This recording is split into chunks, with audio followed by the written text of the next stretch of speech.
Xavi Simons could be the final missing piece to Chelsea completing their new look attack under Enzo Maresca. And right now, the question on every fan's mind is, how exactly could Xavi Simons fit at Chelsea Football Club? Is Simons a technically brilliant player? Yes. Is he a match-winning, game-changing player? Absolutely. And is he currently living up to his star boy potential? I think that's a fact right now. However, the question is he more of a Juan Mata, or is this another Joao Felix in the making? Is there a clear, defined position in our team that just makes absolute sense for Xavi Simons?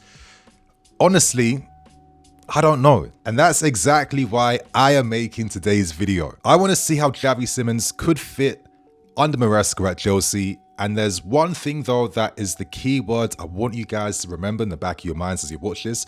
And that is Xavi Simons excels across a multitude of positions. That is the key thing to remember, because I'm going to be formatting these predicted lineups in a bit of a different manner. And I'll be using our Club World Cup success as the reference point to what these possibilities could be involving Xavi Simons. So sit back, relax, and let's examine how Xavi Simons could fit at Chelsea. Now let's do things properly, yeah? You want to see a lineup consisting of our best possible 11, right? Under Enzo Maresca. So let's do that. As you're seeing on screen, Joao Pedro up front, in behind, Simons on the left, Palmer in the middle, Estevão on the right hand side. Caicedo, Enzo holding that midfield down, and in defense of Cuckoo, Cole, Fofana, Reece James, and Robert Sanchez. Now from this best possible 11, there's two formations I could see us reverting to, because we know that under Maresca, your starting lineup is not how your lineup ends up actually in game. For the first variation, I got inspo from our Club World Cup campaign, especially games against Eltonis and Los Angeles FC, because we saw Enzo Maresca kind of experiment with using a 4-2-2-2. Now, to protect that midfield pivot of Moises and Enzo, you kind of need to have your fullbacks tucking inside a little bit just to offer a bit more protection. Now, what was interesting with how the average positioning was during the Club World Cup using this formation, you could see that Cole Palmer kind of had more of like a partner in crime, and down the opposite flank, which was Noni Madueke, he would act as the wide outlet and that switch ball option. So in this team, that would be Estevão Willian as the out ball option, and you would probably see Palmer and Xavi Simons playing a bit close together and playing off each other. I think profile-wise and tactically, Palmer and Simons are very, very similar. Yeah, they have their own little bits of individuality to their game, but the essence of what they do is very similar on the field. And essentially, this lineup is the all-out attack lineup. This is a lineup where you want the players, the offensive players, to take control and to win you that game. And it's all about that positional fluidity. I think that is one thing that Maresca has been envisioning now at Chelsea for a long time. But I respect that it does take a lot of time to coach that, because if the details behind you defensively, pressing, positioning wise aren't there, you can't now throw in positional freedom and fluidity and just like get caught out for fun on the break.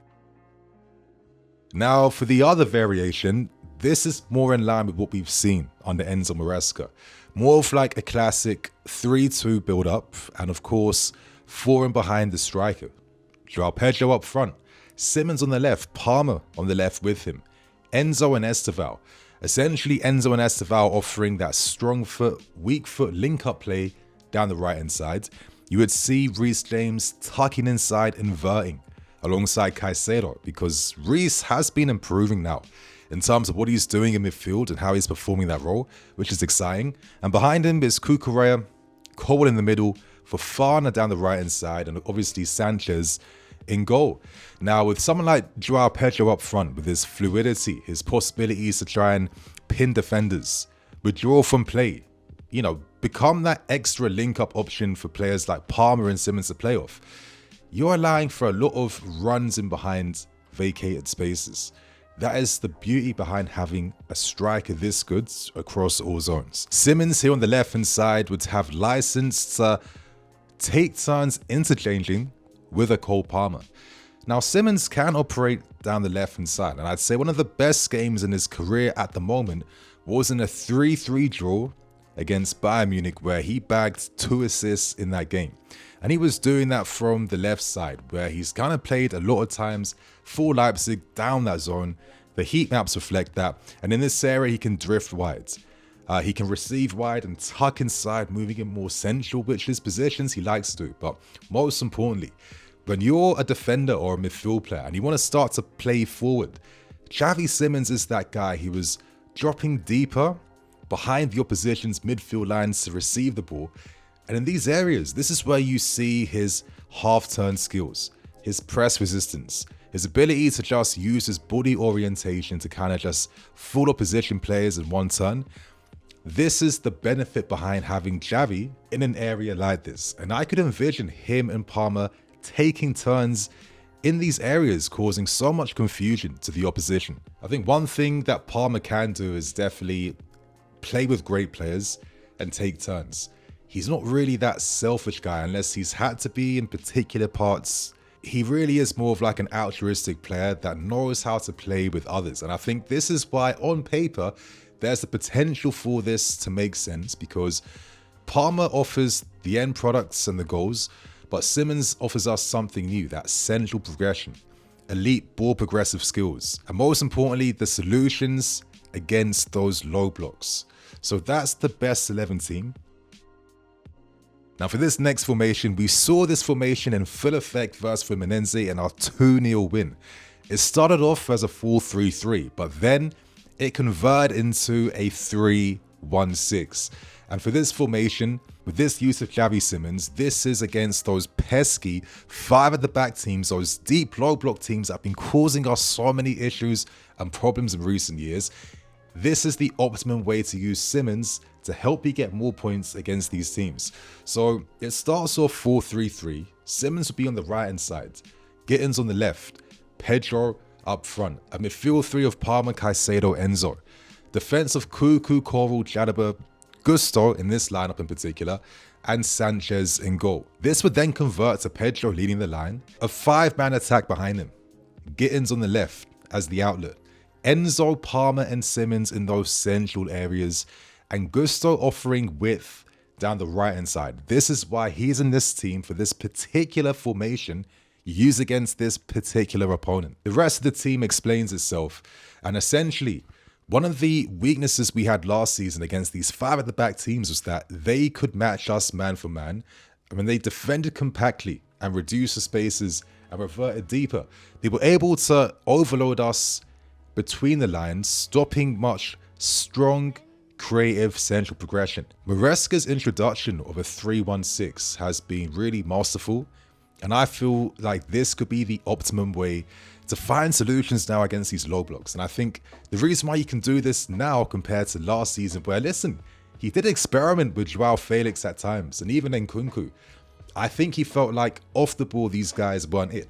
But with Xavi Simons, credit to this guy, he did phenomenal work with his personal trainers in developing his physical profile. He can run with intensity. He can run the entire day. And some of the best pressing stats for attacking players in the Bundesliga. With a player like this who can offer better defensive assurances, with the fact that this is someone that isn't easily getting pushed off the ball, losing possession in cheap manners, or has a poor IQ understanding of what the team needs when and where, this type of next level way of playing now becomes a viable opportunity now. Now, actually in-game is a bit more different, because in the Club World Cup, you could see that Caicedo was more like the anchor between the defense, allowing Cucurella to just be a bit higher up in case he had to get ready to support the wide option down the left-hand side. So I can go into details, that's not the point. The point is, this is the use of Xavi Simons in a setup like this against those teams that are here to disrupt us, stifle us, slow us down, and kind of frustrate us in games. And personally, seeing Enzo, Palmer, Simons together with Pedro dropping deep at times to be an additional link-up option with the wide outlets in Gusto or Gittins, Neto, or whoever down that left-hand side. The balance is actually there to play this way. And honestly, I'm actually optimistic that this is something we'll see quite consistently against this type of team and setup. Another use of Xavi Simons is in games where our tactic is to play more transitionally. Now, you're not going to see me using a 4-3-3 with Simons and Palmer on the left-hand side and the right-hand side. Could it happen? I can't predict the future. But I feel like if you're playing that way, you're using traditional pacey wingers like Neto, Gittins, or Estevão who can operate in those wide spaces. So I'm not going to go for that. Instead, in this way of playing, Simons would be down the right-hand side. And as you guys are seeing with this formation, it would be Pedro up front again, because I just see this guy as number 1 right now. In behind, Gittins on the left, or Estevão. Insert whoever. It's just a placeholder. Palmer in the middle, Simons on the right-hand side. Caicedo and Lavia together in the pivot. I do believe there are going to be games where Maresca will use a solid midfield when we have to play in a more transitional manner. You want to break the play up, and then you want to kind of quickly release the attacking offensive players into spaces right. Behind would be Cuckoo, Coral, Jalaba, and Robert Sanchez. Now, this is where this formation breaks up, because let's say you're playing transitionally. There could be opponents where you have to target the right-hand side more, and if that's the case, then you'd imagine Gusto is going to provide the overlap as he did against Paris Saint-Germain. Now, Simons recently in the Netherlands 8-0 win against Malta did play in the exact type of position that I'm talking about right now. Denzel Dumfries was the overlapping option down the right channel. Simons did start on the right-hand side, but he had a lot of license to roam anywhere between the lines, and I kind of think that this would really complement and translate what he could do at Chelsea Football Club. But against other teams, the option will be to break down the play down the left-hand side. And if that's the case, I think you'll see Cucurella there. But what's consistent is the central occupation of both Simons and Cole Palmer together. There'll be that creative fulcrum who are releasing runners in behind, especially the options on the left-hand side, the right-hand side, and to João Pedro, who will be mainly used to make very calculated, educated runs in between defenses. This is those type of games where you don't necessarily need 65, 70% possession. You're happy to have 40, 45%, 50%. It's about controlling particular elements in game and then knowing when to release your men in behind to pick apart the opposition. In this area, Simons has the entire left zone or right zone to operate in, where he has full creative freedom to drop deep to receive, make runs to support João Pedro if he has to, drift wide to help become an extra man for build-up play, and vice versa with Cole Palmer. And for me, you're essentially saying, Palmer, Simons, you guys are the main ones to problem solve us to victory in this game. You have the platform to do anything you need to do, and you have the team's full confidence. We saw what we did when we dismantled PSG, right? And imagine if he had a Simons who could also add to the fun and kind of balance those duties with the Cole Palmer. It makes us a bit more unpredictable and harder to target and to play against. So they're the main ways I see Xavi Simons being used at Chelsea. From everything I've discussed, I'm personally inclined to believe that the squad we are building for stage 2, Chelsea 2.0 under Enzo Maresca, is to have a squad that is ready to play against any type of opposition. I really believe that we're going to see different lineups, different formations, different tweaks in players' positioning depending on the opposition that we're playing against. We've already seen small glimpses of this last season. Right now, the teams tactically is fine-tuned even more, and in the market we are addressing areas to take the setup and tactic to the next level. And in your additions of Estevão, Gittins, João Pedro, and potentially soon to come Xavi Simons, these types of profiles take Maresca's core methodology now to the next level. I have to look at what we did in the Club World Cup.